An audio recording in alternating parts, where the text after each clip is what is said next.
Pada perkuliahan kita hari ini, insya Allah eh, jadwalnya kita akan presentasi dari tugas kelompok yang kemarin sudah dikerjakan dan sudah dikumpulkan. Insya Allah kita ada 8 kelompok. Jadi untuk hari ini mungkin ada dua kelompok yang duluan untuk presentasi, yaitu kelompok satu dan kelompok dua. Kelompok satu itu tentang kesehatan lingkungan dan kebencanaan. Yang satu lagi tentang polusi udara ya, udara dan permasalahannya. Untuk kelompok satu, apakah anggota kelompoknya sudah hadir semua di sini? Dari 20 orang yang sudah hadir, sudah join. Di mana kelompok satu? Siapa kelompok satu? Izin menjawab, Pak. Ya. Masih kurang satu orang lagi. Kurang satu orang, ya udah nggak apa-apa. Tapi udah yang lain udah ada ya. Boleh ini aja deh, mulai aja. Nanti yang satu sambil menyusul. Silakan mungkin dipersiapkan slide-nya.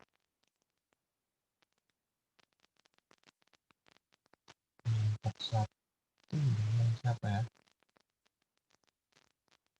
Kita ini pertemuan, oh ya, Izin menjawab, Pak. Putri Pratiwi. Putri ya. Ya untuk absensi silakan diakses di form tadi ya, yang linknya sudah saya berikan. Hari ini kita pertemuan ke berapa? 11 ya? Pertemuan ke 11. Kuliah pengganti dari hari Senin. Materinya presentasi aja tulis itu. Silakan kelompok satu yang mau share screen. Sebentar, Pak. Sedang ada kendala sinyal. Ya. Atau dari saya yang mau share bisa juga. Nah, saya download dulu materi kelompok satu.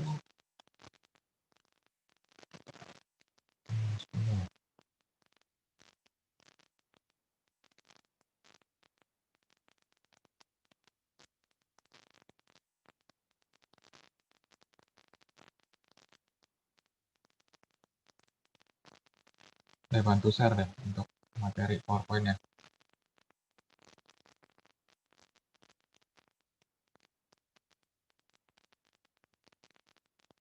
Bisa ya? Baik, Pak. Apa sudah terlihat? Ya sudah muncul. Baik, bismillahirrahmanirrahim. Assalamualaikum warahmatullahi wabarakatuh. Mohon maaf sebelumnya, Pak, nggak bisa on kamera karena sinyalnya susah. Ya. Saya Dwindi Monica, perwakilan dari kelompok 1, ingin menyampaikan presentasi mengenai kesehatan lingkungan dan kebencanaan dengan anggota kami yaitu Putri Pratiwi, Farhan Aditya, dan M. Syarif Al-Husain. Next.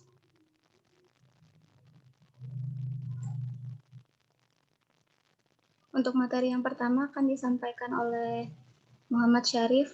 Kepada Muhammad Syarif, dipersilakan. Assalamualaikum warahmatullahi wabarakatuh. Waalaikumsalam. Sebelumnya saya minta maaf Pak, nggak bisa on cam karena masih kurang sehat badan kurang sehat. Ya, materi yang pertama itu kesehatan lingkungan. Apa itu kesehatan lingkungan? Menurut WHO, kesehatan merupakan kesejahteraan fisik, mental, dan sosial yang lengkap. Bukan hanya tidak adanya penyakit dan atau kelemahan. Kesehatan lingkungan berfokus pada faktor-faktor penyebab penyakit, termasuk elemen alam, sosial, budaya, dan teknologi dunia tempat kita hidup. Penyakit adalah perubahan abnormal pada kondisi tubuh yang mengganggu fungsi penting fisik atau psikologis. Next. Perubahan bank penyakit global. Epidemi yang pernah membunuh jutaan orang telah berhasil dikurangi. Cacar musnah pada tahun 1977. Polio telah dibasmi hampir di semua tempat di dunia.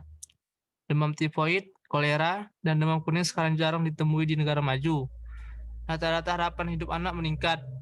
Rata-rata orang positif HIV di Amerika Serikat sekarang hidup 24 tahun setelah diagnosis jika dirawat dengan tepat dengan obat-obatan modern. Next.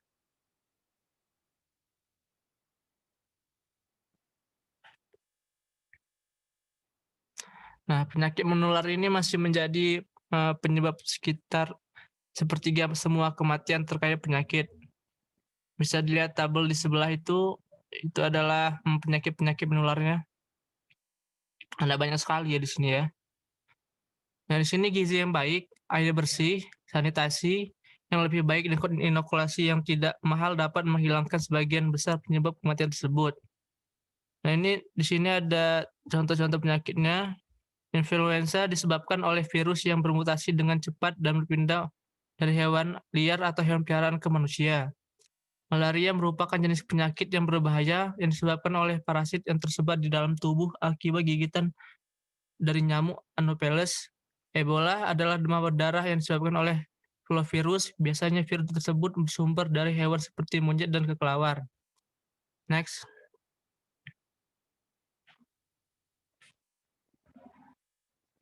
Oh, sekian materi saya. Selanjutnya akan dilanjutkan oleh Farhan.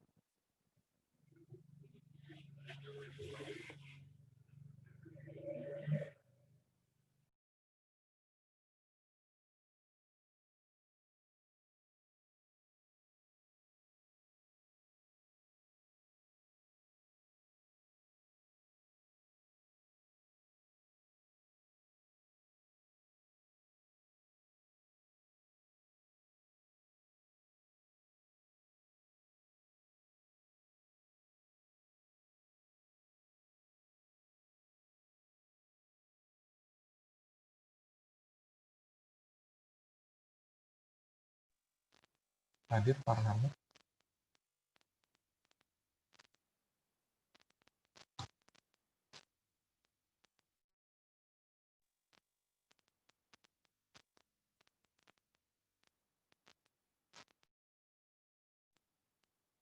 Kendala komunikasi mungkin. Bisa dilanjut aja sama Yudi atau Syarif.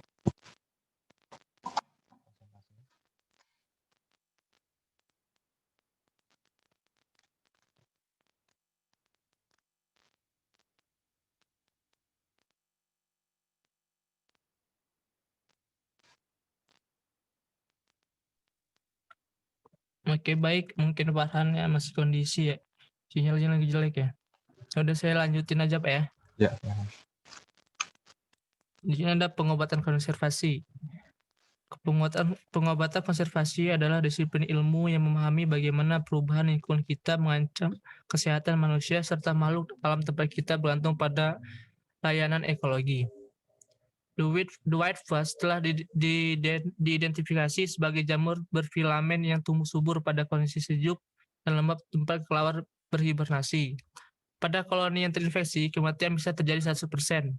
Penyakit tropis seperti malaria, kolera, dan demam berdarah telah berpindah ke daerah yang sebelumnya bebas dari nyamuk dan hewan pengerat untuk menjadi habitat baru. Akibat penyebaran tersebut, banyak penyakit baru yang dapat ditimbulkan pada suatu wilayah yang sebelumnya aman. Next.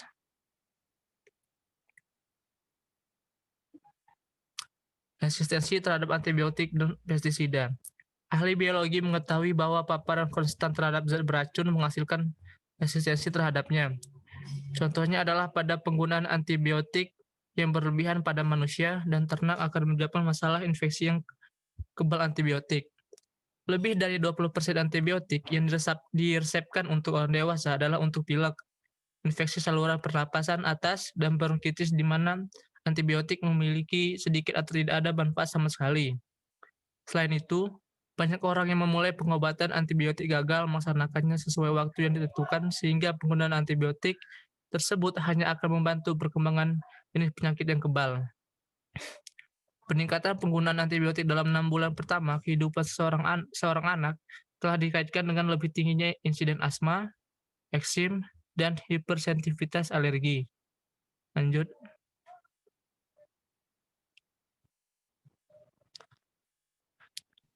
Oh, Baik. ini materi selanjutnya akan disampaikan oleh teman saya.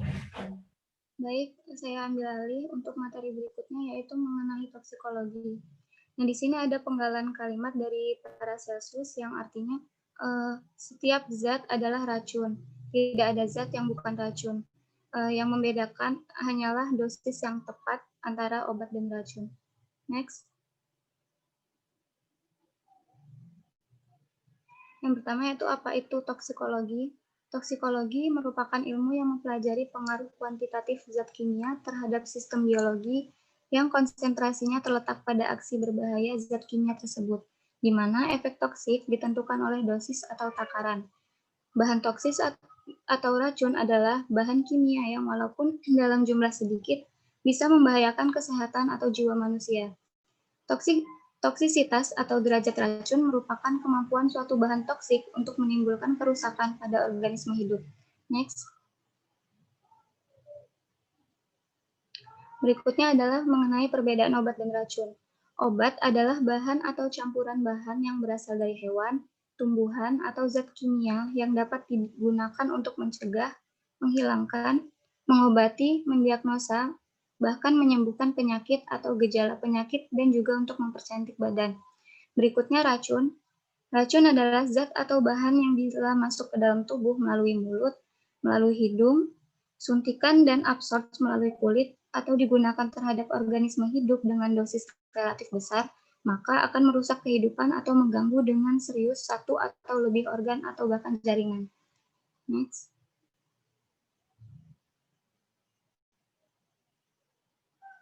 Di sini ada daftar dari zat beracun yang berbahaya yang paling teratas. Ada arsenik, lead, merkuri, dan seterusnya. Oke, next.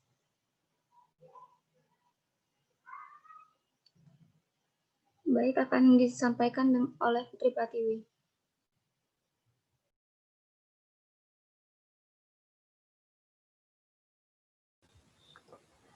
Baik, sebelumnya Assalamualaikum warahmatullahi wabarakatuh. Saya Putri Pratiwi dengan NPM 20150610661. Selanjutnya di sini ada bagaimana cara racun mempengaruhi kita. Alergen itu adalah zat yang mengaktifkan sistem kekebalan tubuh karena beberapa alergen itu bertindak langsung sebagai antigen. Lalu ada antigen. Antigen itu adalah substansi serbuk sari atau seperti serbuk sari, bakteri, dan lainnya yang dikenali sebagai benda asing oleh sel darah putih dan merangsang produksi antibodi tertentu. Lalu selanjutnya ada antibodi. Antibodi adalah protein yang diproduksi oleh tubuh kita yang mengenali dan mengikat sel asing atau zat kimia.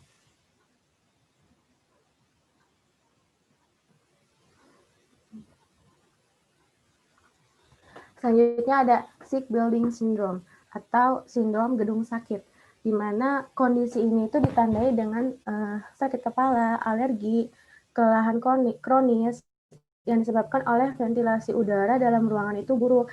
Jadi kebanyakan sindrom gedung sakit ini atau sick building syndrome ini terjadi di sebuah gedung-gedung bertingkat, di mana gedung-gedung bertingkat itu biasanya mempunyai ventilasi yang minim dan tidak ada sinar matahari yang masuk ke dalam ruangan tersebut sehingga jamur-jamur dan karbon monoksida, nitrogen oksida, formaldehid itu menjadi banyak gitu di dalam suatu ruangan tersebut yang mengakibatkan kondisi-kondisi yang mengakibatkan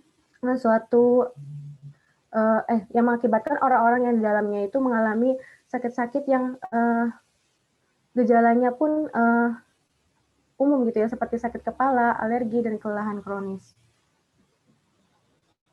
Selanjutnya di sini ada kelas-kelas dari zat berbahaya. Yang pertama ada neurotoksin, yaitu adalah golongan racun metabolik khusus yang secara khusus menyerang sel saraf atau neuron. Biasanya neurotoksin itu terdapat di organisme ya, seperti hewan gitu, seperti ular kobra, seperti Najas putratrik dan Najas sumatrana. Biasanya di dalam ular tersebut mempunyai taring. Ya, taring tersebut itu mengandung racun. Nah, racun tersebut itu mengandung neurotoksin. Nah, neurotoksin ini menimbulkan kelumpuhan pada alat pernapasan, kerusakan pada pusat otak, dan menyebabkan perasaan mengantuk. Jadi menyebabkan orang tersebut itu lengah, menjadikan saraf pusat otaknya itu menjadi terhenti dan mengakibatkan kegagalan fungsi otak, lalu akhirnya meninggal. Lalu selanjutnya ada mutagens, yaitu zat pembangkit mutasi seperti bahan kimia dan radiasi yang merusak atau mengubah materi genetik DNA dalam sel. Contohnya itu kan seperti radiasi. Nah, efek dari radiasi atau misalnya sinar X-ray dalam bidang medis biasanya digunakan sebagai terapi kanker, di mana radiasi itu berfungsi merusak sel kanker dengan menghancurkan materi genetik sel yang mengontrol pertumbuhan dan pembelahan dari si sel kanker ini. Lalu selanjutnya ada teratogen. Teratogen adalah bahan kimia atau faktor lain yang secara spesifik menyebabkan kelainan selama pertumbuhan dan perkembangan embrio. Contoh dari teratogen itu misalnya ketika timbal atau alkohol itu masuk ke dalam tubuh si sang ibu, lalu akan menyebabkan kelainan dalam masa pertumbuhan dan perkembangan embrio tersebut. Lalu selanjutnya ada faktor-faktor lain juga seperti faktor lingkungan, stres pada ibu, atau faktor usia dari ayah dan ibu. Lalu selanjutnya ada karsinogen. Karsinogen adalah zat yang menyebabkan kanker invasif, menyebabkan pertumbuhan sel di luar kendali dan menghasilkan tumor ganas. Sumber karsinogen yang paling sering ditemui itu seperti rokok dan asapnya itu ya, asap dari rokok tersebut. Jadi asapnya itu mengandung sekitar 70 zat berbahaya yang diduga dapat memicu kanker, di antaranya itu adalah nikotin, benzena, karbon monoksida, amonia, arsenik, lalu timah, hingga hidrogen cyanida. Seperti yang tadi telah dijelaskan oleh Dwindi ya, di mana menurut BPA atau Badan Perlindungan menurut EPA atau Badan Perlindungan dari Amerika Serikat, Perlindungan Lingkungan dari Amerika Serikat itu mengklasifikasi zat-zat beracun yang paling beracun di lingkungan manusia. Jadi rokok dan asap rokok ini menyebabkan kanker, di mana kanker itu menyebabkan pertumbuhan sel di luar kendali. Lalu selanjutnya di sini ada racun dan zat kimia berbahaya yang ada di lingkungan. Contohnya yang pertama ada di rumah tangga seperti disinfektan, insektisida, cat, pengawet kayu, pemutih, deterjen, wadah penyimpanan plastik, pengharum ruangan, dan lain-lain.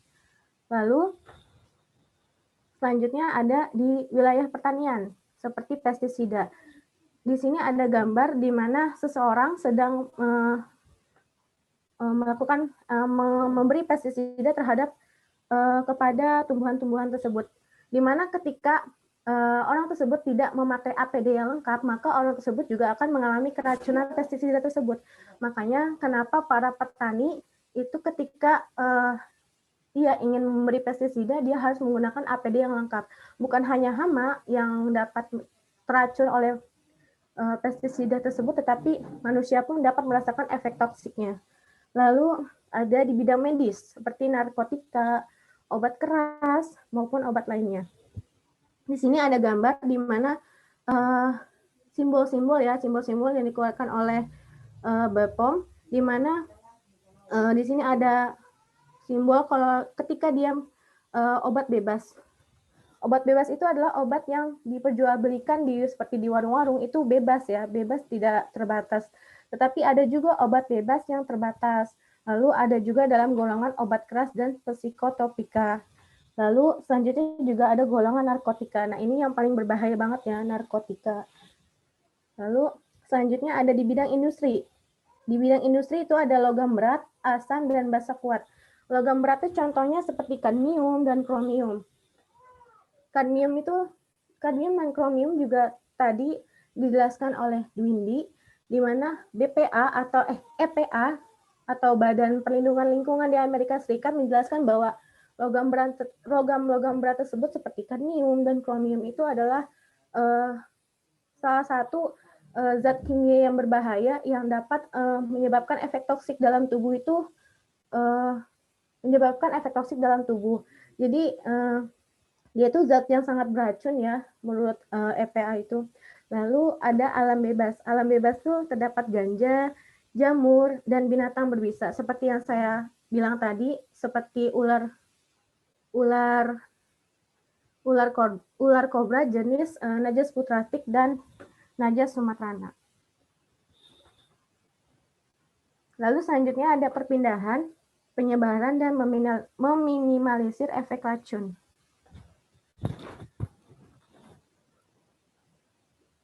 Faktor-faktor yang mempengaruhi toksisitas. Yang pertama faktor intrinsik racun, faktor intrinsik dari makhluk hidupnya sendiri. Lalu faktor intrinsik racun itu ada faktor kimia. Faktor kimia itu dibagi menjadi beberapa efek ya. Yang pertama ada efek adiktif. Efek adiktif itu adalah pengaruh yang saling memperkuat akibat kombinasi dari dua zat kimia atau lebih. Lalu selanjutnya ada efek sinergi. Efek sinergi itu adalah suatu keadaan di mana pengaruh gabungan dari dua zat kimia atau pengaruhnya itu jauh lebih besar dari jumlah masing-masing zat kimia tersebut. Jadi ketika ada dua zat kimia yang saling diakumulasi atau digabungkan, mereka itu akan mengalami efek toksik yang jauh lebih besar dari jumlah kedua zat kimia tersebut. Lalu ada potensial. Potensial itu adalah apabila suatu zat yang seharusnya tidak memiliki efek toksik, akan tetapi apabila zat ini ditambahkan pada zat kimia lain, maka akan mengakibatkan zat kimia lain tersebut menjadi lebih toksik. Lalu ada efek antagonis. Apabila kedua zat kimia yang diberikan secara bersamaan, maka zat kimia yang satu akan melawan efek zat kimia yang lainnya. Seperti misalnya ketika kita minum jamu dengan minum obat, itu kan tidak boleh ya. Minum obat dengan minum susu, itu kan tidak boleh ya, karena yang satunya obat itu akan melawan zat kimia yang berada di dalam susu, lalu susu juga akan menetralisir zat kimia yang ada di dalam obat tersebut. Jadi obat tersebut itu tidak akan berguna pada makhluk hidup tersebut. Lalu ada kondisi pemejanan. Kondisi pemejanan itu dibagi menjadi 4, yaitu ada akut, subkronik, dan kronik. Akut itu adalah pemaparan bahan kimia selama kurang dari 24 jam. Contohnya ketika terjadi kecelakaan kerja atau keracunan mendadak di dalam sebuah laboratorium. Atau di dalam sebuah, misalnya pabrik-pabrik yang di dalamnya itu dalam pembuatan bahannya itu, materialnya itu menggunakan zat-zat kimia yang berbahaya. Itu dinamakan akut ketika efek toksiknya itu selama kurang lebih dari 24 jam. Lalu ada subakut. Subakut adalah pemaparan berulang terhadap suatu bahan kimia untuk jangka waktu 1 bulan atau kurang. Jadi kalau akut tadi itu adalah 24 jam, lalu kalau subakut ini adalah ketika pemaparannya itu terjadi 1 bulan atau kurang. Lalu ada subkronik. Subkronik itu pemaparan berulang terhadap suatu bahan kimia untuk jangka waktu yang 3 bulan, untuk jangka waktu 3 bulan.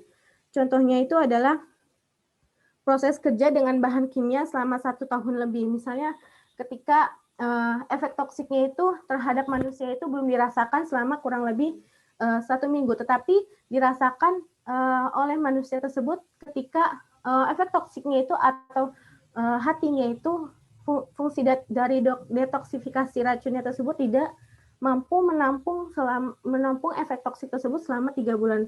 Maka itu akan diklasifikasikan ke dalam subkronik. Lalu kronik. Kronik itu adalah pemaparan berulang terhadap bahan kimia untuk jangka waktu lebih dari 3 bulan ya. Misalnya bekerja untuk jangka waktu yang lama dengan bahan kimia. Lalu ada faktor yang kedua, yaitu faktor intrinsik dari makhluk hidup sendiri. Yaitu ada keadaan fisiologi seperti berat badan, jenis kelamin, umur, kehamilan, status gizi, dan genetik. Biasanya kan ketika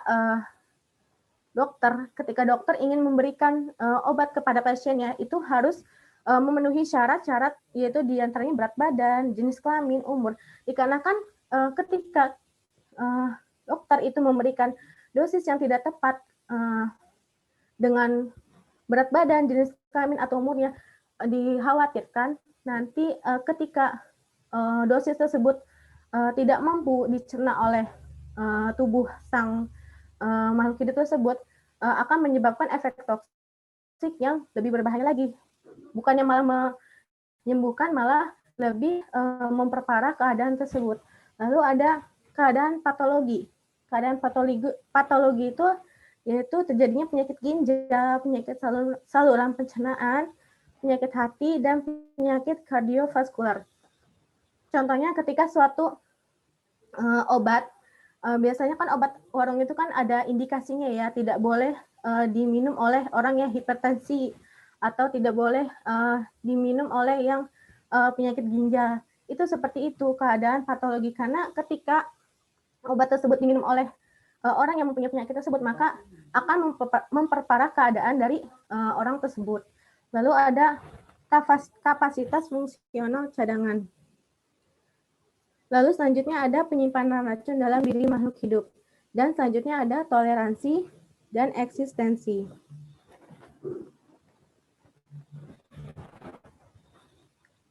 Nah, selanjutnya ada rute dari penyebaran racun dan zat berbahaya di lingkungan. Jadi penyebaran racun itu banyak ya, bisa melalui udara atau respirasi. Misalnya contohnya itu ada di asap pabrik. Asap pabrik ini kan menimbulkan dia itu limbah asap pabrik ini banyak mengandung karbon monoksida yang ketika dihirup oleh manusia itu merupakan zat kimia berbahaya yang akan masuk ke dalam tubuh.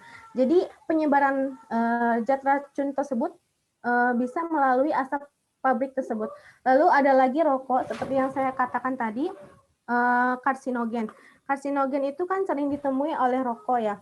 Nah, jadi ketika efek toksik tersebut masuk ke dalam tubuh yang berupa respirasi atau pernapasan, lalu akan menumpuk di dalam tubuh, akan menyebabkan bisa jadi akan menyebabkan kanker paru-paru ya, sepertinya kalau rokok itu.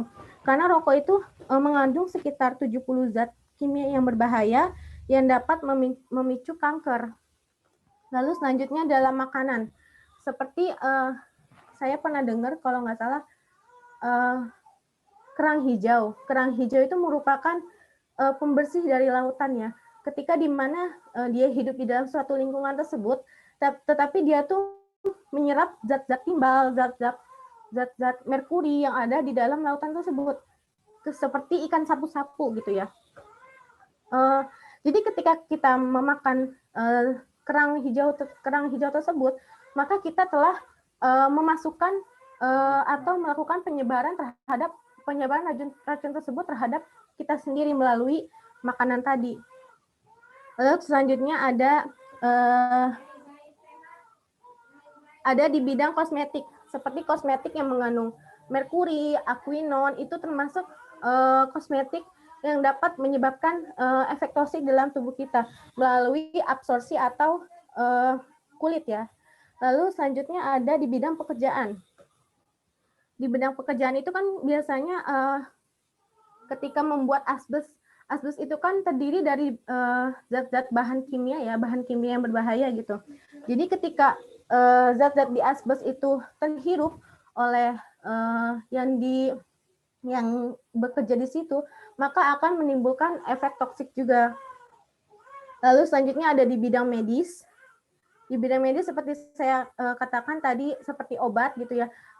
Seperti ketika orang ingin bunuh diri gitu. Mohon maaf, orang ingin bunuh diri, dia bisa dengan meminum obat, misalnya obat penenang atau obat tidur. Di mana dia ketika meminum obat penenang tersebut, dia akan meminum tersebut di overdose atau dosis yang tinggi. Dan ketika dia meminum dosis yang tinggi, maka akan menimbulkan efek toksik yang berlebihan untuk tubuh.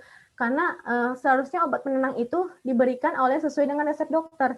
Tetapi ketika dia meminum itu sendiri, dia akan melalui batas, lalu akhirnya terjadi kegagalan fungsi organ yang di dalam tubuh dia itu. Lalu selanjutnya ada di lingkungan air, di mana ketika limbah pabrik yang berupa cairan itu dibuang oleh pabrik itu ke dalam sungai, dan di mana biasanya di suatu pedesaan atau wilayah-wilayah terpencil masih kekurangan air bersih, dan dia mengambil air tersebut melalui sungai-sungai yang mengalir di sekitarnya.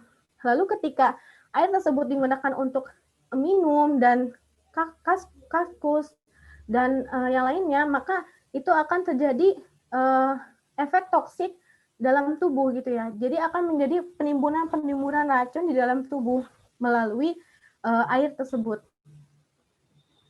Selanjutnya ada bioakumulasi dan biomagnifikasi. Bioakumulasi itu merupakan akumulasi senyawa kimia dalam tubuh organisme melalui berbagai cara yang dimungkinkan seperti kontak langsung, respirasi makanan, dan lain-lain. Jadi contoh dari bioakumulasi ini ketika zooplankton itu ketika phytoplankton itu kan dia merupakan organisme autotrof ya. Dia itu mendapatkan makanannya dari lingkungannya. Lalu ketika di lingkungannya itu terdapat zat kimia berbahaya, maka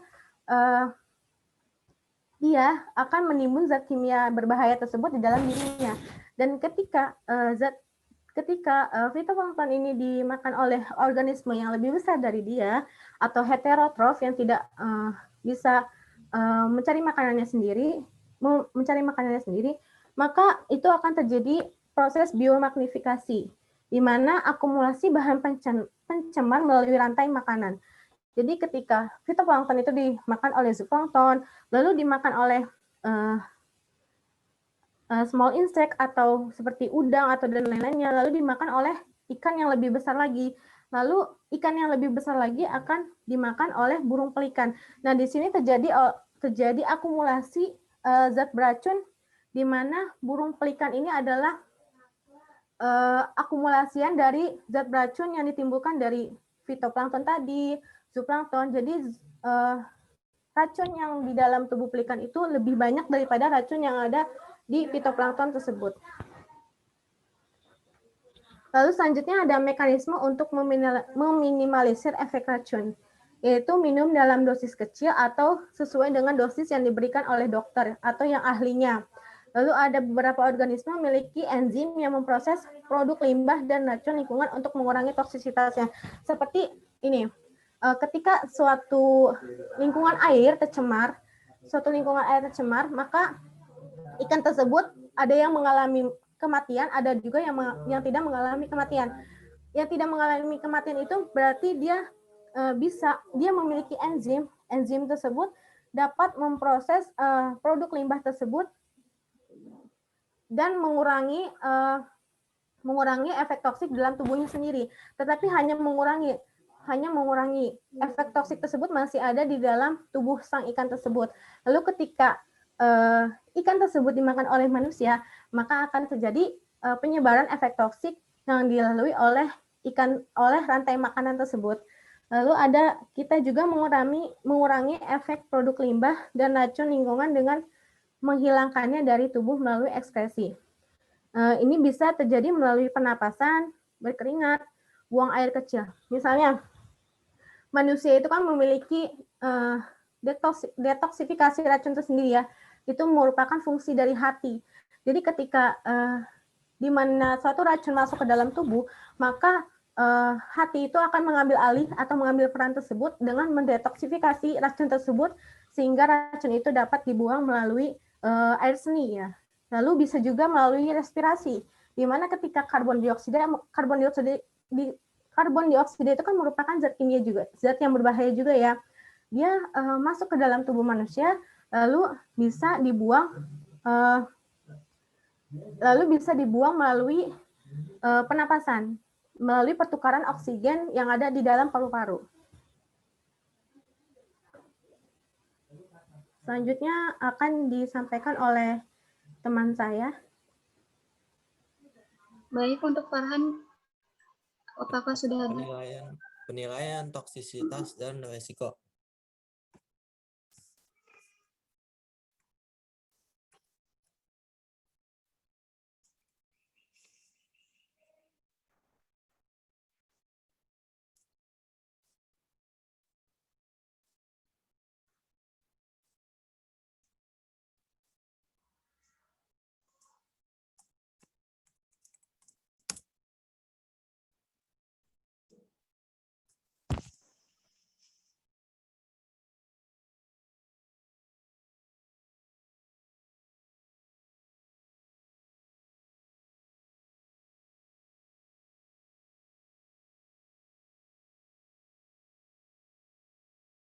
Nggak muncul suaranya?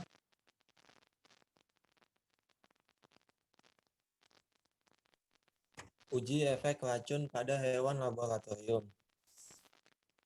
Uji toksisitas yang paling umum digunakan dan diterima secara luas adalah untuk mengekspos populasi hewan laboratorium untuk mengukur dosis zat tertentu dalam kondisi yang terkontrol.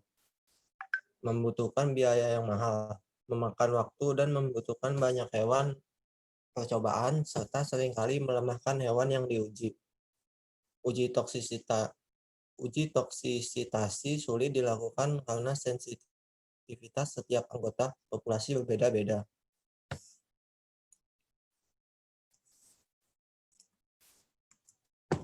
Macam-macam toksisitas, dosis, dan efeknya.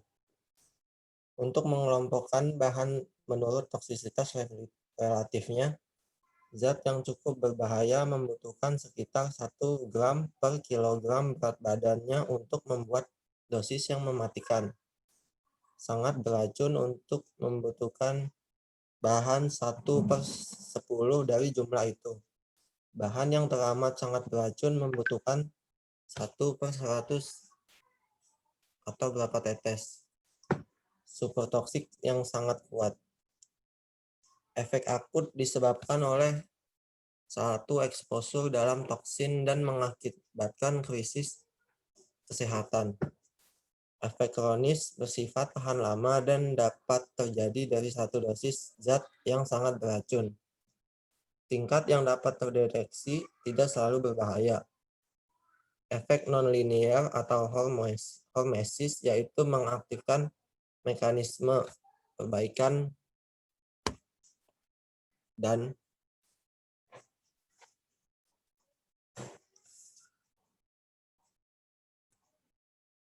faktor cara pandang terhadap resiko. Orang dengan kepentingan sosial, politik, ekonomi, pecinta lingkungan cenderung mengecilkan resiko tertentu dan menekankan resiko lain sesuai agenda mereka sendiri.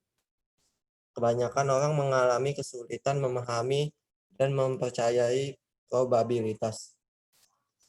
Pengalaman pribadi kita seringkali menyesatkan. Media berita yang memberikan perspektif bias tentang frekuensi jenis bahaya kesehatan tertentu. Ketakutan yang tidak rasional atau ketidakpercayaan terhadap teknologi tertentu yang membuat kita melebih-lebihkan bahayanya. Mitos yang tersebar di masyarakat.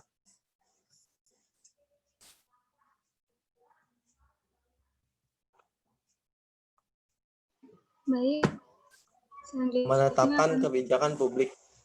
Manajemen risiko menggabungkan prinsip-prinsip kesehatan lingkungan dan toksikologi dengan keputusan peraturan berdasarkan pertimbangan sosial, ekonomi, teknis, dan politik.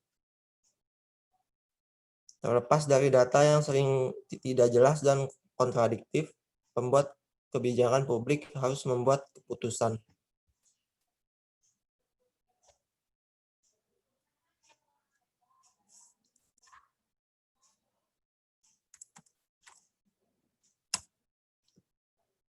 Kesimpulannya, kami telah membuat kemajuan luar biasa dalam mengurangi beberapa yang terburuk penyakit yang telah lama melanda manusia.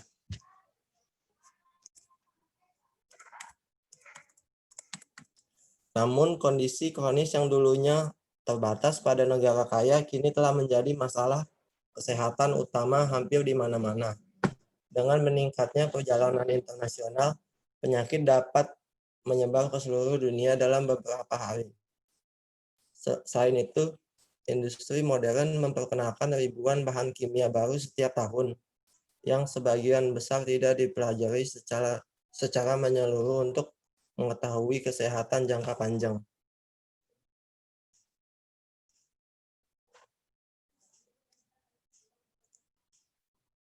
Selanjutnya penutupan akan disampaikan oleh Dwindi Monica. baik, terima kasih. Mungkin cukup sekian dari kelompok kami. Kurang dan lebihnya, apabila banyak kurangnya saya mohon maaf. Terima kasih. Wabillahi taufiq wal hidayah. Wassalamualaikum warahmatullahi wabarakatuh. Waalaikumsalam warahmatullahi wabarakatuh. Mungkin dipersilakan bagi kelompok lain yang ingin bertanya pada kelompok 1. Temanya tentang kesehatan lingkungan dan kebencanaan. Silakan jika ada yang ingin bertanya.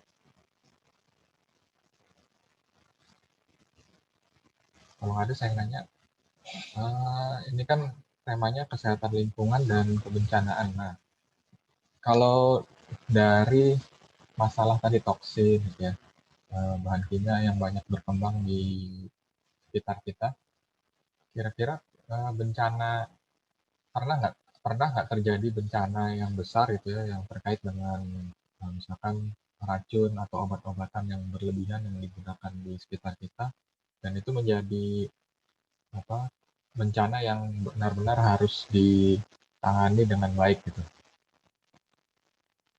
Nah, itu pertanyaannya itu. Jadi hubungannya antara kebencanaan dengan toksik dengan apa yang dibahas kelompok 1 ini apa? Silakan.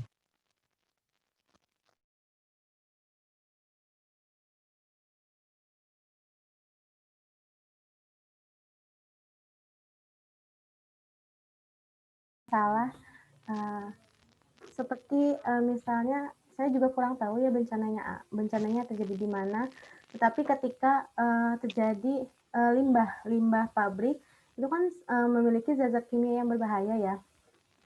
Zat-zat kimia yang berbahaya itu lalu dibuang oleh pabrik yang tidak bertanggung jawab ke dalam sungai gitu. Lalu sungai tersebut itu tercemar, yang menjadi tercemar. Lalu ketika sungai tersebut tercemar, biasanya kan di wilayah pedesaan itu tidak kekurangan air bersih ya. Lalu ketika mereka kekurangan air bersih, maka mereka akan mendapatkannya itu di sungai-sungai tersebut, dari sungai-sungai yang tercemar tadi. Lalu ketika sungai-sungai yang tercemar tadi terminum oleh manusia, maka akan menimbulkan berbagai penyakit seperti malaria atau semacam ketika timbal masuk, ketika misalnya kita memakan kerang hijau juga. Kerang hijau itu kan termasuk organisme pembersih dari lautan. Ketika organisme pembersih lautan tersebut dimakan oleh manusia, maka akan terjadi banyak timbal-timbal yang menyebabkan kanker ke dalam tubuh manusia. Nah, begitu Pak, terima kasih. Ya, terima kasih jawabannya dari Putri ya. Ada lagi yang bisa ini mau kasih masukan tentang hubungan penggunaan bahan kimia dengan kebencanaan atau kesehatan lingkungan dengan kebencanaan? Mungkin ada yang mau kasih masukan atau pengalamannya? Oke, kalau nggak ada, kita lanjut ke presentasi kelompok kedua ya. Terima kasih untuk kelompok 1 yang sudah mempresentasikan dengan sangat baik ya. Silakan selanjutnya kelompok 2 untuk share screen presentasinya. Sudah hadir? Hadir semua nggak? Kelompok 2.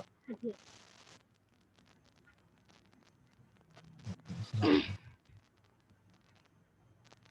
Sebentar, Pak.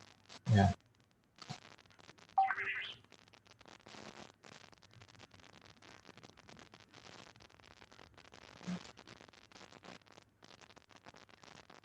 Assalamualaikum warahmatullahi wabarakatuh. Perkenalkan, kami dari kelompok 2 ingin mempresentasikan hasil diskusi kami tentang polusi udara yang beranggotakan saya Michelle, ada Muhammad Hamzah Hasan, ada Mailan Anggi Puspita, dan yang terakhir ada Alfarizi. Jadi untuk materi yang pertama dijelaskan oleh saya sendiri. Jadi polusi udara itu apa sih? Jadi polusi udara itu adalah bahan kimia yang ada di atmosfer yang dapat menyebabkan dampak kesehatan. Jadi dampak kesehatannya itu ada penyakit paru-paru, kanker, bahkan sampai penyakit jantung. Dan bahan kimia ini sumbernya ada dari sumber alami, sumber tidak bergerak, dan sumber bergerak. Jadi kalau sumber alami itu contohnya kayak pembakaran hutan, terus contohnya kayak letusan gunung berapi. Kalau sumber tidak bergerak itu kayak dari pabrik, dari polusi rumah tangga. Terus kalau sumber bergerak itu kayak dari asap kendaraan motor, mobil gitu. Terus bahan kimia ini dapat menyebabkan polusi. Jadi contohnya bahan kimia yang dihasilkan dari polusi itu kayak volatile. Ini nih sejenis formaldehida, yaitu bensin atau senyawa-senyawa organik yang lainnya. Terus ini nih kalau formaldehida itu dapat menyebar ke lingkungan. Terus ada karbon monoksida. Karbon monoksida ini akan menjadi oksida nitrat dan nitrogen dioksida. Itu yang NOx yang dapat menjadi oksida nitrat dan nitrogen dioksida. Terus kalau NOx ini adalah zat sumber zat dari primer yang dapat menghasilkan sumber zat sekunder. Kemudian ada lagi SO2. Ini nih sebenarnya dihasilkan dari pembakaran batu bara. Kemudian ada PM ini materi partikulat yang diproduksi dari materi partikulat. Kemudian ada timbal. Dan ini nih semua nih ke-6 zat ini adalah materi primer, yaitu materi yang diproduksi dari sumbernya sendiri. Kemudian ada materi sekunder juga. Materi sekunder ini NOx ini menghasilkan asam nitrat. Kemudian SO2 ini menghasilkan H2SO2, yaitu asam sulfat. Dan dari ke semua sumber primer dan sekunder ini dapat menghasilkan deposisi asam. Kemudian di polusi itu juga dan dapat dapat menghasilkan ozon. Dapat menghasilkan ozon. Dan dari volatile karbon monoksida itu NOx dan ozon ini dapat menghasilkan kabut asap. Kabut asap ini dapat menyebabkan pembalikan suhu. Kemudian polusi udara ini dapat dikontrol dan dapat dengan cara yaitu pembersihan udara dengan memanfaatkan teknologi. Selanjutnya, apa itu polusi udara? Polusi udara itu adalah suatu kondisi di mana kehadiran satu atau lebih substansi kimia, fisik, atau biologi di atmosfer dalam jumlah yang membahayakan. Berbahaya bagi kesehatan manusia, hewan, dan tumbuhan, mengganggu estetika dan kenyamanan, atau merusak properti. Polusi udara merupakan salah satu jenis dari pencemaran lingkungan hidup selain pencemaran tanah, pencemaran air, dan pencemaran suara. Jadi, ada dua cara polusi itu memasuki udara, yaitu yang pertama itu point source, yaitu yang berasal dari sumbernya sendiri. Dan yaitu contohnya itu kayak emisi pabrik, dari pembangkit listrik, terus dari rumah tangga. Kemudian non point source yaitu berasal dari banyak sumber. Jadi contohnya itu kayak asap kendaraan motor dan mobil, asap rokok, dan lain-lain.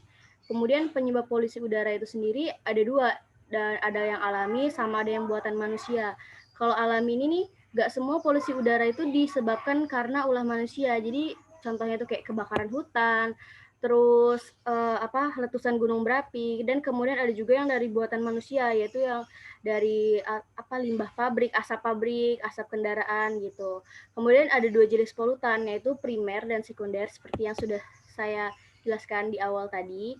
Kalau primer itu menyebabkan kerusakan secara langsung atau bereaksi di udara untuk membentuk zat yang merusak. Jadi contohnya itu kayak NO, SO2, CO, NO2, dan SO2 gitu. CO2.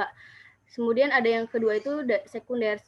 Kalau polutan sekunder ini terbentuk sebagai hasil reaksi antara polutan primer dengan komponen udara. Contohnya itu kayak H2O2, NO3-, O3, SO3, H2NO3, SO4, 2-, H2SO4 gitu. Kemudian dampak polusi udara bagi kesehatan. Polusi udara ini memiliki efek yang sangat berbahaya, terutama bagi kesehatan, baik dalam jangka pendek ataupun jangka panjang. Sehingga penting sekali untuk menghindari paparan polusi udara yang akan berdampak merugikan tersebut. Jadi, polusi udara ini menyerang 3 organ penting di dalam tubuh kita. Yang pertama itu ada paru-paru, ada jantung, dan terakhir yang otak. Kalau paru-paru itu dapat menyebabkan penyakit pernafasan seperti asma, paru-paru basah, bronchiopneumonia, bahkan sampai kanker paru-paru. Selanjutnya kalau jantung itu dapat menyebabkan serangan jantung. Dan kalau di otak itu apabila dampak polusi udaranya itu udah menyerang sampai ke syaraf otak, itu dapat menyebabkan stroke. Kemudian cara udara memengaruhi tubuh. Jadi ini nih ada step-step polusi udara itu bisa sampai menyebabkan penyakit stroke. Jadi misalkan ada polusi udara, karbon ada CO2, terus dia masuk ke paru-paru gitu.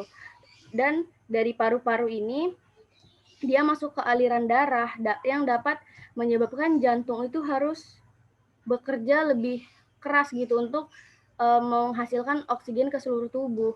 Kemudian dari jantung ini menyebabkan inflamasi dan kontraksi pada pembuluh darah dan akhirnya menyebabkan stroke gitu. Kemudian orang-orang yang rentan terkena dampak polusi udara itu ada ibu hamil, anak-anak, lansia, dan pekerja di luar. Jadi kalau ibu hamil itu dapat menyebabkan si janin itu lahir dalam keadaan prematur atau berat badan yang rendah karena kalau ibu hamil ini dia tuh harus nggak bisa sensitif sekali sama organ-organnya, terutama dalam untuk janinnya juga. Terus kemudian ada anak-anak. Anak-anak ini kan masih dalam masa pertumbuhan, jadi kalau sistem organnya itu belum berfungsi secara sempurna. Jadi kalau anak-anak ini bisa menyebabkan gangguan organ otak atau gangguan paru-paru dan lainnya. Dan kalau untuk lansia ini, karena lansia sendiri ini orang yang sudah tua dan dia itu fungsi organnya sudah tidak sempurna seperti waktu dia muda lagi, dan dapat menyebabkan semakin organnya itu semakin lemah. Dari yang dia udah lemah, dia kena polusi udara, kena racun-racun dan semakin lemah lagi.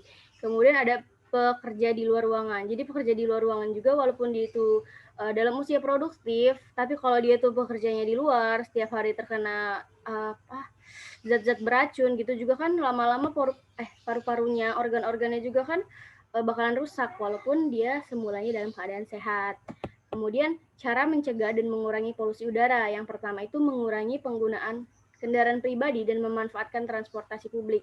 Jadi di sini nih alangkah baiknya kita itu sebagai generasi muda untuk menggunakan kendaraan pribadi gitu, untuk menggunakan transportasi umum dibanding transportasi publik. Bayangin kalau misalkan dalam satu orang itu ngendarain satu mobil, sedangkan kalau kita gunain bis, satu bis itu bisa 20 orang, dan satu bis itu bisa 20 orang, tapi kalau dia mengendaраkan kendaraan pribadi, satu orang satu mobil, dan itu dapat menghasilkan 20 mobil kan kalau 20 orang, dan itu polusi udaranya kan pasti jauh lebih banyak gitu daripada yang cuma satu transportasi itu. Terus yang kedua itu membuat tanaman kecil berisi tanaman antipolutan seperti tanaman sirih gading dan lili Paris. Dan yang kemudian ketiga itu mulai menggunakan sepeda atau berjalan kaki untuk jarak dekat. Jadi kalau misalkan cuma masalah ke Indomaret atau masalah jalan yang dikit, jalan sedikit gitu, janganlah dikit-dikit gunain kendaraan bermotor gitu, karena kan selain polusi udara, kita juga membuang bensin, dan bensin itu kan adalah sumber daya alam yang sangat lama untuk dapat diperbarui gitu. Jadi bayangin gimana kalau nanti di masa yang akan datang kita itu kelangkaan bensin atau bahkan sampai kehabisan gitu kan. Kemudian yang keempat itu meminimalkan penggunaan listrik sehingga dapat mengurangi penggunaan batu bara yang pembakarannya dapat menyebabkan polusi udara. Jadi kalau kita sendiri di rumah itu udah mulai meminimalkan penggunaan listrik, mulai dari satu orang, kemudian seluruh masyarakat Indonesia gitu kan, pasti misalkan semuanya sama-sama meminimalkan penggunaan listrik, minimal dikurangin lah sedikit yang tadinya siang-siang hidupin lampu, yang tadinya kipas atau AC itu dihidupin di ruang terbuka. Dan kalau kita mulai sadar dengan diri kita sendiri, dengan cara kita itu mengurangi penggunaan listrik. Dan bayangin kalau semua orang di Indonesia juga itu mengurangi penggunaan listrik, otomatis kan walaupun sedikit-sedikit, tapi kalau orang nggak banyak, dan itu kan dapat mengurangi penggunaan listrik juga yang banyak gitu. Dan kemudian yang kelima itu tidak membakar sampah. Maksudnya itu tidak membakar sampah di lingkungan masyarakat gitu. Dan caranya itu, solusi biar nggak bakar sampah itu sebenarnya ya mengurangi sampah itu sendiri. Karena kalau kita ngurangin sampah itu sendiri, terutama kita itu harus ngurangin penggunaan plastik, penggunaan styrofoam yang tidak bisa didaur ulang oleh tanah. Kalaupun bisa itu membutuhkan waktu yang sangat lama sekali, dan cara untuk membasminya atau menghilangkannya itu ya dengan dibakar atau dibuang ke laut. Sedangkan kedua itu sangat tidak baik gitu. Terus yang keenam itu mengurangi penggunaan plastik seperti yang saya jelaskan di awal yang sebelumnya. Kalau plastiknya kita kurangin, sampahnya kita kurangin, otomatis kuantitas kita untuk membuang sampah, menghasilkan sampah itu lebih sedikit. Terus yang ketujuh, di masa pandemi seperti ini, selain penggunaan masker itu berguna untuk mencegah kita dari virus, itu juga penggunaan masker itu dapat membantu kita melindungi dari polusi udara. Kemudian selanjutnya polusi udara dan iklim yang akan dijelaskan oleh Muhammad Hamzah Hasan. Kepada Muhammad Hamzah Hasan dipersilakan.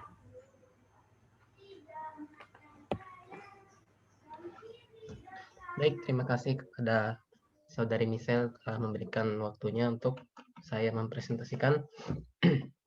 Baiklah, di sini saya akan menjelaskan hubungan polutan dan perubahan iklim. Karena tadi untuk definisi polusi sendiri sudah disinggung oleh Michelle, saya akan memberikan gambaran pengertian secara singkatnya saja. Polutan atau bahan pencemaran adalah bahan atau benda yang menyebabkan pencemaran, baik secara langsung maupun tidak langsung, seperti sampah. Secara sifat, polutan dapat dibedakan menjadi 4, yaitu polutan fisik, polutan kimiawi, polutan biologis, dan polutan sosial budaya. Nah, pada materi kali ini, kebanyakan yang menyebabkan polusi udara itu adalah polutan kimiawi, yaitu polutan yang berbentuk senyawa kimia, baik secara sintetis maupun yang alami, yang karena konsentrasinya cukup tinggi sehingga dapat menimbulkan pencemaran. Contohnya gas karbon monoksida, karbon dioksida, dan merkuri. Nah, jadi polutan udara memiliki interaksi penting dengan iklim kita. Polutan menyebabkan perubahan iklim, karbon dioksida, metana, dinitrogen, dan oksida, dan gas halogen adalah penyebab utama. Pada waktu bersamaan, pemanasan global meningkatkan konsentrasi ozon dan oksidan fotokimia di udara yang kita hirup. Dan sirkulasi atmosfer normal mendistribusikan polutan ke seluruh dunia, mengekspos populasi terpencil ke polutan yang bersumber dari industri. Di sini ada gambar tentang polutan. Jadi ada dari perusakan hutan yang menyebabkan kapasitas penyerapan CO2 berkurang. Kemudian ada gas CFC. Kemudian ada polutan yang disebabkan dari mesin-mesin berbahan bakar minyak bumi seperti pabrik atau industri yang menyebabkan banyak timbulnya karbon dioksida sehingga menyebabkan efek rumah kaca atau pemanasan global. Lanjut.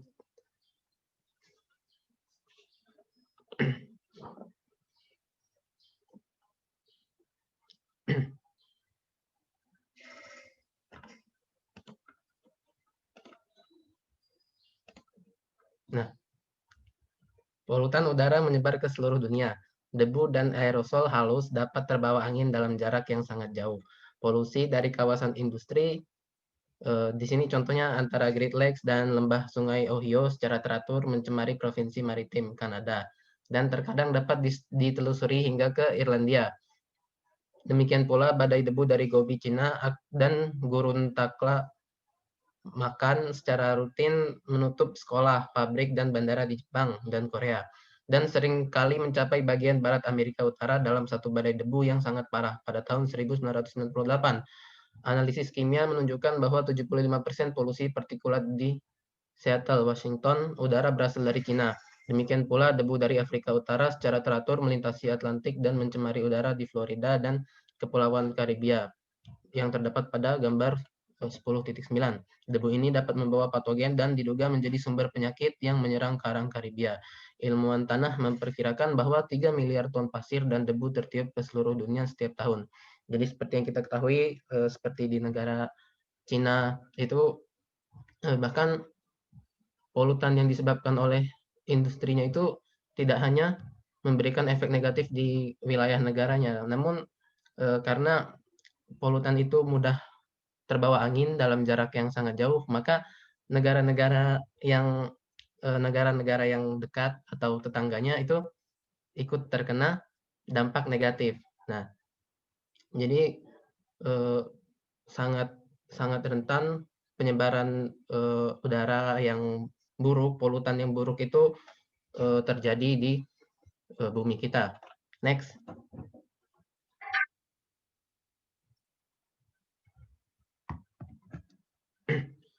CO2 dan halogen adalah kunci dari gas rumah kaca. Hingga saat ini emisi CO2 tidak diatur, meskipun sudah jelas sejak 1990-an bahwa pengurangan emisi CO2 diperlukan untuk memperlambat perubahan iklim. Pada konsentrasi normal, CO2 tidak berbahaya, tetapi emisi terus meningkat sekitar 0,5% per tahun karena aktivitas manusia. Suhu yang menghangat secara langsung mempengaruhi kesehatan manusia dalam beberapa cara. Tingkat serangan panas dan dehidrasi meningkat selama gelombang panas, seperti halnya kematian orang tua dan orang sakit. Tingkat polutan meningkat seiring dengan peningkatan suhu. Sumber daya air menurun seiring kenaikan suhu, dan materi partikulat di atmosfer meningkat dengan kekeringan. Next. Pengertian lapisan ozon. Ozon sendiri merupakan suatu gas yang terdapat di atmosfer secara alami, atau ada di atmosfer dengan sendirinya, sehingga lapisan ozon diartikan sebagai lapisan yang mengandung banyak gas ozon. Ozon ini merupakan suatu gas yang mengandung unsur-unsur kimia. Unsur-unsur kimia yang terdapat dalam lapisan ozon ini terdiri dari 3 macam, atau oksigen, atau O3. Karena memiliki kandungan O3 dalam jumlah banyak, inilah lapisan ini diberi nama sebagai lapisan ozon. Atom oksigen ini mempunyai warna biru dan juga berbau kuat. Ozon adalah polutan jika di dekat tanah karena mengiritasi kulit dan jaringan tanaman. Tetapi ozon di stratosfer sangat berharga. Molekul O3 sangat efektif dalam menyerap radiasi ultraviolet saat memasuki atmosfer dari luar angkasa. Radiasi UV merusak sel tumbuhan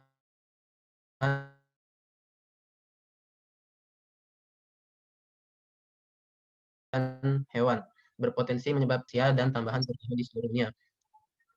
Paparan sinar UV yang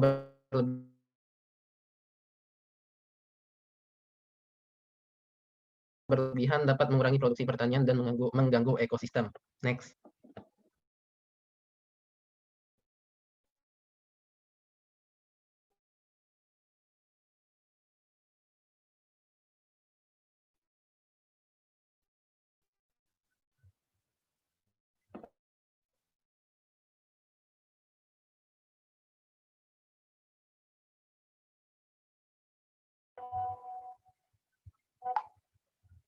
Lanjut.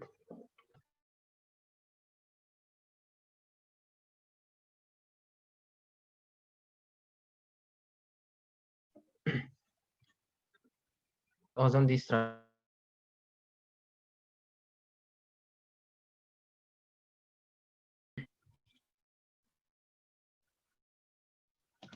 Nah, itu molekul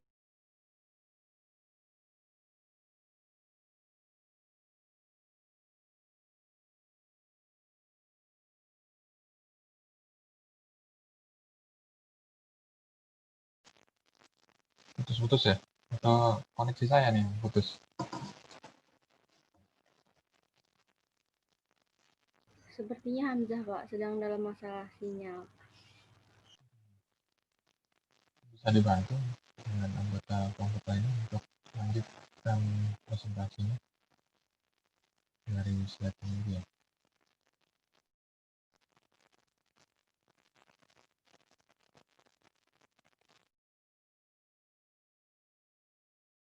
Baiklah, saya lanjutkan saja sambil menunggu Hamzah masuk ke room lagi. Jadi CFC merusak ozon di stratosfer. Mengontrol emisi klorofluorokarbon sangat penting untuk iklim.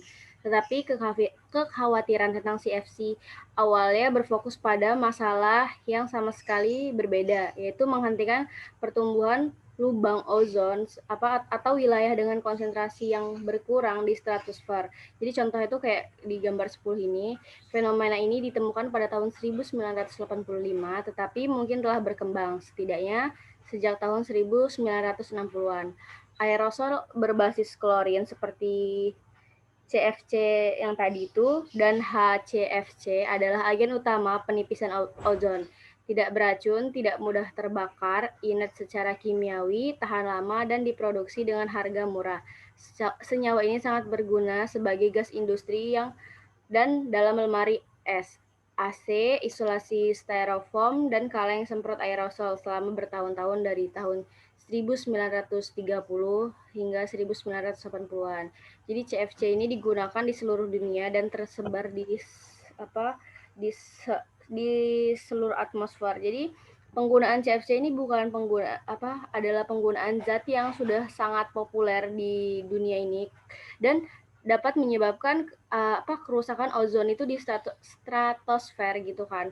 Karena dia udah penggunaannya banyak dan sebenarnya ini kalau sedikit ini dia itu nggak apa-apa, cuma karena ini dia udah sangat banyak, kayak contohnya itu penggunaan AC, penggunaan kulkas kan hampir setiap rumah itu udah punya AC, bahkan di gedung-gedung tinggi itu yang dapat menyebabkan kerusakan ozon. Dan kalau udah ozonnya itu udah menipis, otomatis kan dapat menyebabkan suhu udara di bumi ini menjadi panas gitu. Kemudian dilanjutkan lagi oleh Hamzah Hasan. Kepada Hamzah Hasan dipersilakan. Sebelumnya saya minta maaf karena kendala sinyal. Saya izin off cam Pak biar sinyalnya stabil. Ya, silakan.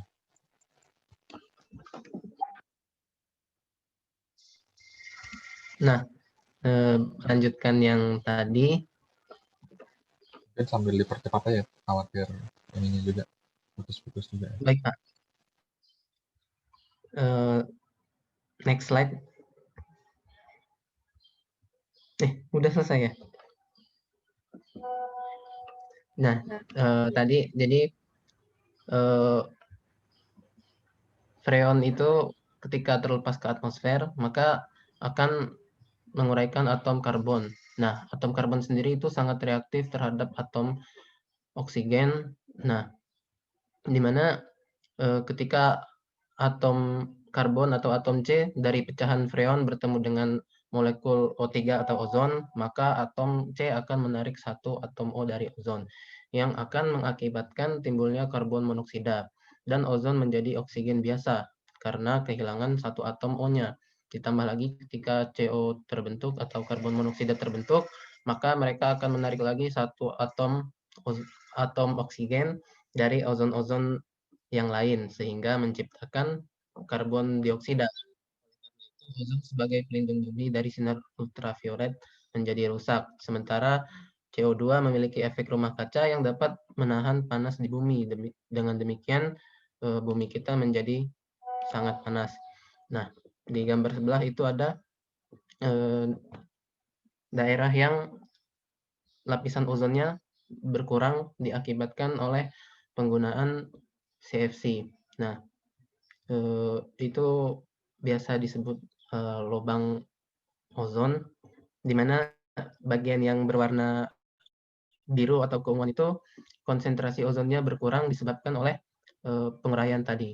Jadi dengan adanya penguraian ozon tersebut mengakibatkan suhu di bumi itu meningkat sehingga terjadi perubahan iklim. Demikian materi dari saya, dilanjut materi yang lain. Materi selanjutnya dampak lingkungan dan kesehatan yang akan dijelaskan oleh Mailan Anggi. Kepada Mailan Anggi dipersilakan. Oke, terima kasih. Selanjutnya saya akan menjelaskan tentang dampak lingkungan dan kesehatan. Next. Bagaimana polusi udara memberikan efek kesehatan? Nah, udara di sekitar manusia itu kan ada sulfur dioksida, nitrogen oksida, dan trioksida. Adalah agen pengoksidasi yang kuat dan bisa mengiritasi dan merusak jaringan halus di mata dan paru-paru. Nah, konsekuensi menghirup udara kotor yang memungkinkan yaitu peningkatan serangan jantung, penyakit pernapasan dan kanker paru-paru. Nah, akibatnya ini sama aja dengan penurunan harapan hidup, intensitas dan durasi dipengaruhi oleh usia dan kesehatan. Nah, penyakit yang sering diderita itu ada bronkitis dan emfisema adalah kondisi kronis umum akibat polusi udara. Next. Hasil pengendapan asam dari sulfat dan nitrogen oksida. Deposisi asam yang mempengaruhi hutan dan lahan pertanian yang jauh dari pusat industri. Nah, air hujan itu biasanya memiliki sedikit asam karena reaksi karbon dioksida dan air hujan yang menghasilkan asam karbonat ringan. Nah, dulu pada awal industrialisasi kan ada asap dari tungku, peleburan, dan penyulingan dan pabrik kimia yang menghancurkan vegetasi dan menciptakan landscape tandus dan di sekitar pusat pertambangan dan manufaktur. Nah, akibat dari emisi industri sulfur dioksida dan sulfat dan juga nitrogen oksida dapat mengasapkan hujan kabut, salju, dan kabut hingga pH-nya itu lebih dari 4 atau lebih rendah gitu. Nah, paparan kabut asam, salju, kabut, dan embun secara terus-menerus menyebabkan kerusakan permanen pada tanaman, ekosistem, danau, dan bangunan. Next. Nah, keasaman ini menyebabkan penurunan kualitas hutan dengan merusak jaringan daun dan melemahnya bibit tanaman. Keasaman juga ini mengurangi ketersediaan unsur hara dalam tanah dan memobilisasi konsentrasi logam beracun di tanah, terutama aluminium. Nah, sulfur dioksida dan asam sulfat yang dihasilkan menghancurkan hampir semua kehidupan tanaman dalam jarak sekitar 30 km dari pabrik peleburan. Hujan juga menyapu tanah yang terbuka, meninggalkan pemandangan bulan tandus dari batuan dasar yang menghitam. Pola ini tersebar luas di wilayah pertambangan dan peleburan di seluruh dunia. Dan contohnya itu ada di Danau Skandinavia. Itu perairan yang ditemukan rusak oleh pengendapan asam. Angin kencang dari Jerman dan Polandia dari bagian lain Eropa menghasilkan asam yang dihasilkan oleh emisi industri. Next. Ini contohnya hutan dataran tinggi yang terkena dampak paling parah, yaitu puncak gunung seringkali memiliki tanah yang tipis dan seringkali asam dalam kondisi normal, sedangkan dengan sedikit kemampuan untuk menetralkan hujan asam, salju, dan kabut. Utara dataran tinggi terkena dampak paling parah. Itu contohnya di Gunung Mitchell di Carolina Utara. Nah, hampir semua pohon di atas 2000 meter itu telah kehilangan jarum dan sekitar setengahnya itu mati. Kerusakan telah dilaporkan di seluruh Eropa, dari Belanda hingga Swiss. Nah, pada tahun 1985 itu Jerman Barat memperkirakan bahwa sekitar setengah dari total kawasan hutan di Jerman Barat itu sedang menurun. Nah, kerugian industri kehutanan diperkirakan sekitar 1 miliar. Oke. Program pengendalian pencemaran.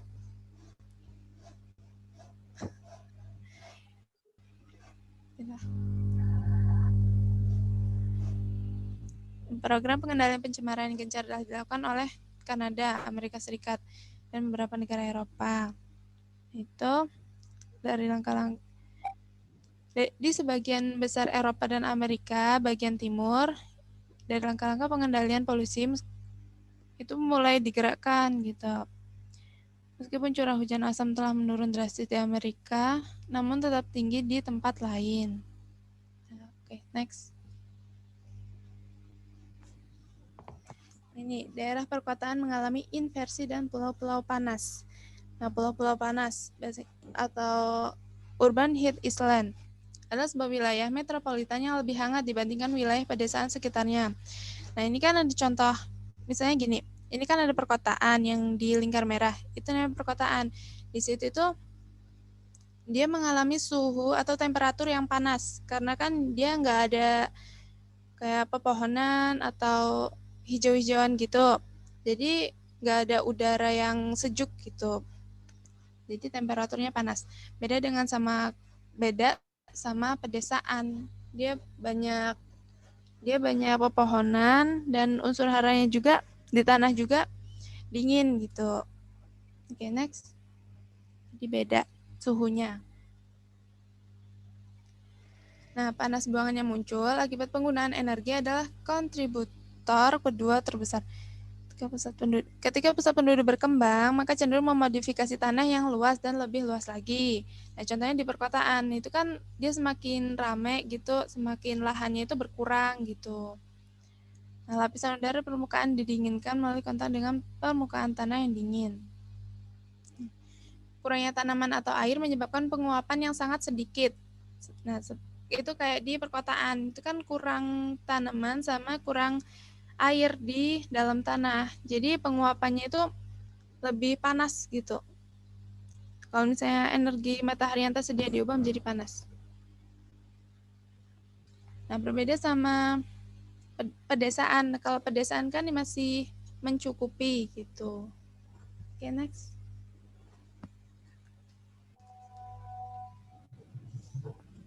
Kabut dan kabut asap mengurangi jarak pandang. Nah, kabut asap tidak hanya melanda kota-kota, polusi juga mempengaruhi daerah pedesaan. Nah, pada saat musim dingin itu biasanya kabut asap mulai muncul sehingga para pengendara itu tidak dapat melihat tepi seberang yang hanya berjarak 20 km. Daerah besar dipengaruhi oleh polusi. Sebuah gumpalan kabut raksasa sejauh 3.000 km menutupi sebagian besar Amerika Serikat bagian timur pada musim panas, mengurangi jarak pandang hingga 80%. Nah, orang-orang menjadi terbiasa dengan kondisi ini dan tidak menyadari bahwa udara dulu itu lebih bersih. Nah, kabut ini kan bisa menyebabkan iritasi mata juga gitu. Jadi berbahaya juga. Oke, next.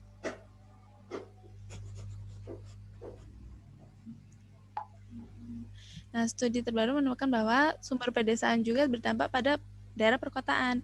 Di beberapa bagian Los Angeles, misalnya amonia yang melayang dari tempat penggemukan susu terdekat menyebabkan kabut asap sebanyak hingga debu yang tertiup angin dari lahan pertanian juga merupakan penyebab dominan gangguan penglihatan di beberapa daerah, terutama selama musim semi dan musim panas.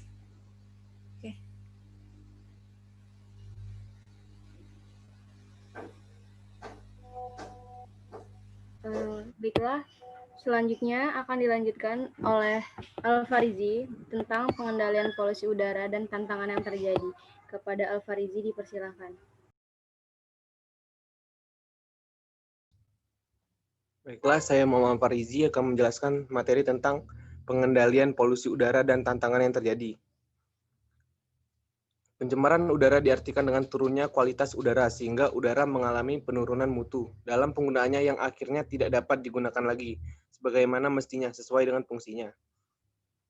Sedangkan pengendalian selalu terkait dengan serangkaian kegiatan pengendalian yang bermuara dari batasan baku mutu udara. Dengan adanya tolak ukur baku mutu udara, maka akan dapat dilakukan penyusunan dan penetapan kegiatan pengendalian pencemaran udara. Penjabaran kegiatan pengendalian pencemaran udara nasional merupakan arahan dan pedoman yang sangat penting untuk pengendalian pencemaran udara di daerah. Di samping sumber bergerak dan sumber tidak bergerak seperti tersebut, terdapat emisi yang spesifik yang penanganan upaya pengendaliannya masih belum ada acuan, baik di tingkat nasional maupun internasional. Sumber emisi ini adalah pesawat terbang, kapal laut, kereta api, dan kendaraan berat spesifik lainnya. Next.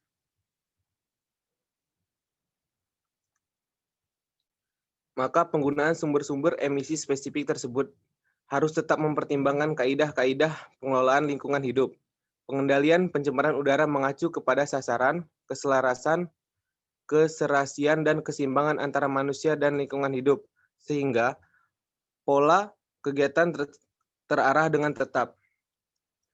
Mempertimbangkan hak dan kewajiban serta peran serta masyarakat, Selanjutnya ditegaskan pula bahwa hak setiap anggota masyarakat atas lingkungan hidup yang baik dan sehat yang diikuti dengan kewajiban untuk memelihara dan melestarikan fungsi lingkungan hidup. Sehingga setiap orang mempunyai peran yang jelas di dalam hak dan kewajibannya mengelola lingkungan hidup. Next.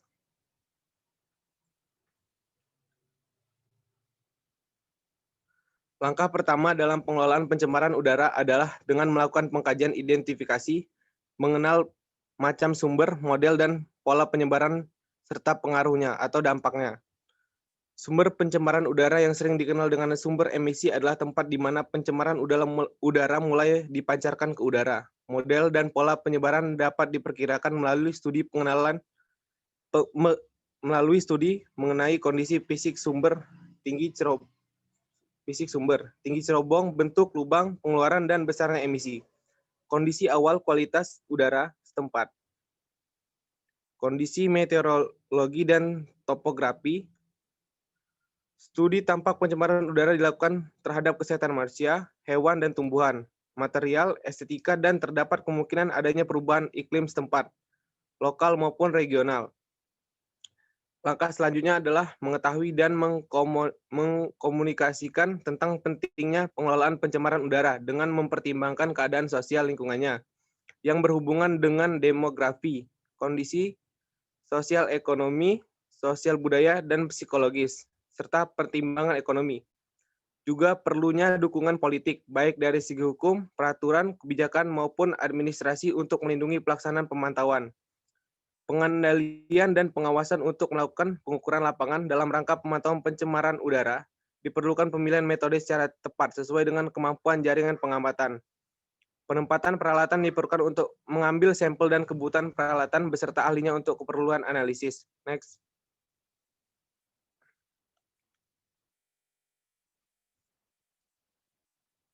Pengendalian pencemaran udara mencakup kegiatan-kegiatan yang berintikan. Yang pertama, inventarisasi kualitas udara daerah dengan mempertimbangkan berbagai kriteria yang ada dalam pengendalian pencemaran udara. 2. Penetapan baku mutu udara ambien dan baku mutu emisi yang digunakan sebagai tolak ukur pengendalian pencemaran udara. Yang ketiga, penetapan mutu kualitas udara di suatu daerah, termasuk perencanaan pengalokasian kegiatan yang berdampak mencemari udara. 4. Pemantauan mutu kualitas udara baik ambien dan emisi yang diikuti dengan evaluasi dan analisis. Yang kelima, pengawasan terhadap penataan peraturan dan pengendalian pencemaran udara. Next.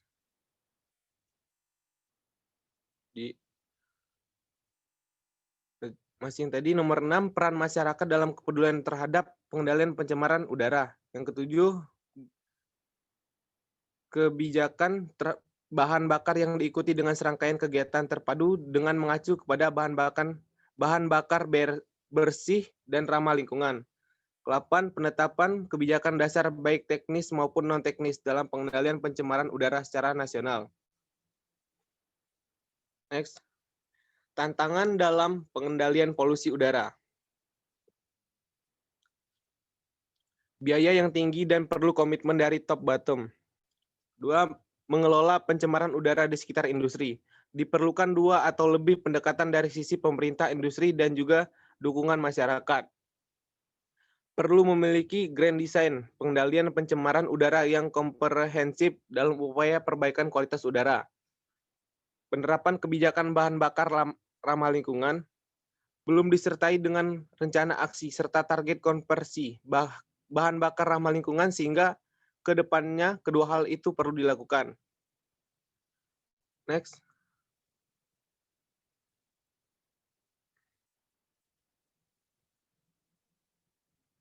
Alat rumah tangga yang mengandung bahan kimia. Alat-alat rumah tangga yang berbahan dasar kimia juga menjadi masalah utama polusi udara di rumah kita. Tanpa adanya ventilasi yang cukup, bahan bakar kimia ini dapat menghasilkan gas yang berbahaya bagi bayi dan juga keluarga kita. Contohnya seperti cairan pembersih kamar mandi, walaupun dapat membersihkan lantai, dinding, dan juga bak mandi, aroma yang dihasilkan ternyata berdampak buruk bagi pernapasan.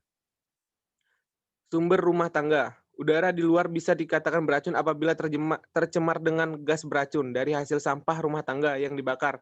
Asap tersebut tentu saja tidak baik apabila dihirup. Bahaya dari sampah rumah tangga yang dibakar ini sama saja seperti asap yang dihasilkan dari kendaraan yang berbahan bakar fosil. Masih banyak kendaraan berbahan bakar bensin. Hasil pembakaran dari bahan bakar bensin membentuk sebuah gas yang disebut gas karbon monoksida. Gas karbon monoksida ini tentu saja sangat berbahaya bagi paru-paru kita karena dapat dihirup dan diserap oleh paru-paru dengan mudah. Mungkin hanya itu materi yang bisa saya sampaikan. Baiklah, itu aja materi yang dapat kami sampaikan dari kelompok 4. Kurang lebihnya kami mohon maaf. Kepada Allah kami mohon ampun. Terima kasih. Wassalamualaikum warahmatullahi wabarakatuh. Waalaikumsalam warahmatullahi wabarakatuh. Ya, silakan untuk kelompok lain yang ingin bertanya mungkin tentang udara dan permasalahannya. Silakan.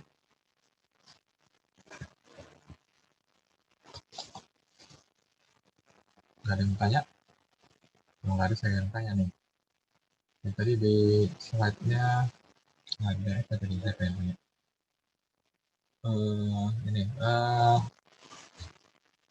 terkait di slide tadi sempat dijelasin tantangan dalam pengendalian polusi udara ya kalau nggak salah. Kan ada penerapan kebijakan gitu ya. Lalu ada butuh grand design untuk pengendalian pencemaran udara. Lalu di situ disebutkan belum adanya apa tadi ya, rencana aksi. Nah, belum disertai rencana aksi terkait kegiatan-kegiatan yang ramah lingkungan gitu ya.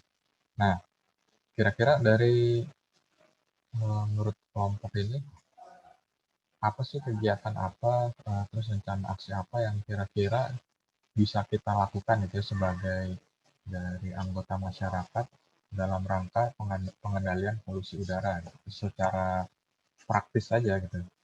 Kegiatan-kegiatan praktis, rencana aksi praktis yang bisa kita terapkan nih dalam kehidupan sehari-hari untuk mengendalikan polusi udara. Mungkin dari kelompok lain bisa bantu jawab juga, silakan. Jadi aksi yang bisa dilakukan masyarakat dalam pengendalian polusi udara. Jadi yang pertama itu sebenarnya mengurangi kalau dari diri sendiri itu mengurangi penggunaan kendaraan pribadi gitu dan mengalihkan menjadi penggunaan kendaraan umum, transportasi umum. Kemudian selanjutnya itu mulai mengurangi penggunaan sampah. Jadi kalau penggunaan sampahnya dikurangi kan sebenarnya tadi sudah dijelasin di slide awal itu kalau penggunaan sampahnya dikurangi otomatis untuk pembuangan sampahnya juga akan berkurang dan kalau pembuangan sampahnya berkurang terus tuh jadi pembakaran sampahnya juga semakin sedikit gitu terutama untuk sampah-sampah plastik dan sampah-sampah yang tidak dapat didaur ulang oleh alam kita sendiri gitu. Kemudian selanjutnya itu mulai melakukan kegiatan penghijauan kayak mulai menanam tanaman di rumah sendiri gitu untuk sebagai sumber oksigen minimal untuk diri kita sendiri gitu. Kalau kita tuh nggak bisa nyediain buat orang banyak kayak contohnya hutan, yang hutan kita sendiri sekarang tuh sudah mulai sedikit. Jadi kita itu mulailah menanam tanaman-tanaman di sekitaran rumah kita. Kemudian itu kita juga itu sebagai generasi penerus itu mengurangi penggunaan listrik. Kalau penggunaan listriknya dikurangi, otomatis produksi listriknya juga dan polusi yang disebabkan oleh listrik industri listrik itu sendiri pasti juga akan berkurang. Sekian, itu saja mungkin dari kami. Apabila ada yang ingin menambahkan, dipersilakan. Berarti kita mengurangi penggunaan kendaraan pribadi, lalu mengurangi konsumsi dari listrik gitu ya. Listrik itu dalam arti karena listrik itu menggunakan tenaga dari bahan bakar fosil ya gitu ya. Mungkin kalau menggunakan listrik yang tenaga listrik terbarukan ya bahasanya, tenaga listrik terbarukan misalkan menggunakan listrik dari sumber solar gitu ya, solar cell, bukan solar bahan bakar solar tapi solar cell, mungkin tidak masalah gitu kali ya. Ya, mungkin ada lagi yang ingin menambahkan, kira-kira apa yang bisa kita lakukan untuk kegiatan apa yang bisa kita lakukan untuk mengendalikan polusi udara gitu ya, yang mudah. Ada lagi? Kalau tidak ada, kita cukupkan untuk presentasi hari ini ya. Dan terima kasih untuk kelompok kedua dan kelompok satu tadi yang sudah menjelaskan tentang permasalahan kesehatan lingkungan dan kebencanaan, yang kelompok kedua ini tentang udara dan permasalahannya yaitu polusi udara gitu ya. Terima kasih sudah menyampaikan presentasinya dengan baik dan menampilkan slide-nya juga. Saya lihat juga sudah cukup baik gitu ya. Ada yang mau bertanya untuk pertemuan kita kali ini? Kalau tidak ada yang bertanya, saya cukupkan untuk perkuliahan kita pada hari ini. Untuk presentasi selanjutnya mungkin dipersiapkan kelompok-kelompok selanjutnya.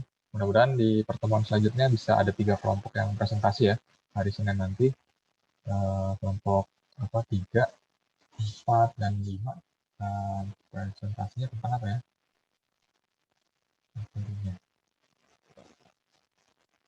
Kelompok 3 itu air, sumber dayanya, terus yang kelompok 4 juga tentang air ya, polusinya, lalu energi terbarukan, energi baru dan terbarukan.